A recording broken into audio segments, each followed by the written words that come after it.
लेकिन परमेश्वर का जो प्रेम है वो कंडीशन नहीं रखता, वो शर्त नहीं रखता, वो बिना शर्त के प्रेम करता है हम सबसे। मैं चाहता हूँ एक जगह पे जाएं, ये मैं 31 अध्याय, वहाँ ये इजराइल लोग की वापसी होती है, परमेश्वर फिर से उन्हें प्रस्थापित करना चाहता है, लेकिन उनका लाइफ कैसा था।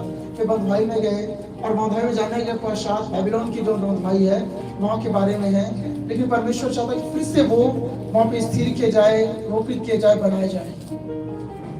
तो परमेश्वर का वचन वहाँ पे स्पष्ट और लिखा है, यहोवा ने मुझे दूर से दर्शन देकर कहा, वर्ष 3, मैं तुझसे सदा प्रेम रखता आया हूँ, हालेलुया, इसलिए मैंने अपनी करुणा तुझ पर बनाए रखी है। समझ रहे हैं? होशे 11:4 में लिखा है कि मैंने तुम्हें मनुष्य जान का प्रेम की डोरी से खींचा। इसका मतलब क्या है? परमेश्वर का जो प्रेम है वो इंसान को विवश करता है, और पौलुस भी चीजें कहता है कि मसीह का प्रेम हमें विवश करता है। परमेश्वर किसी पर बोझ नहीं लाता, परमेश्वर किसी पर ये नहीं देता नहीं तुझे करना है तो करना है।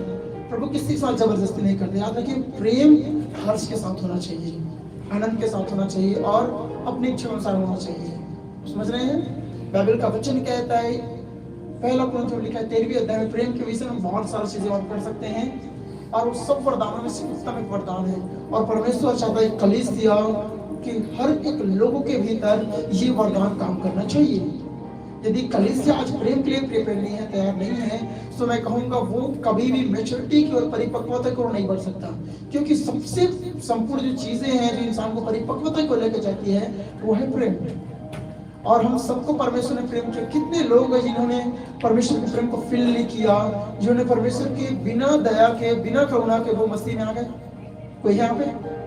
हर एक इंसानों के लाइफ में कुछ कमी थी, कमजोरी थी, गिरावट थी, और बहुत सी ऐसी बातें थी जिन्हें परमेश्वर पसंद नहीं करता, लेकिन फिर भी प्रभु ने हमसे प्रेम रखा उस स्थिति में, और मसीह का प्रेम हमारे लाइफ कुछ ने बदल कर रख दिया। हम देखते हैं उड़ाऊ पुत्र सब कुछ लेके अपना चला गया, लेकिन क्या वो बेटा कहलाने लायक नहीं था? क्या था? एक बेटा चाहे वो पाप करे, चाहे वो झूठ बोले, चाहे उसकी दशा कैसी भी क्यों ना हो, वो बेटा बेटा ही रहता है। हालेलुया।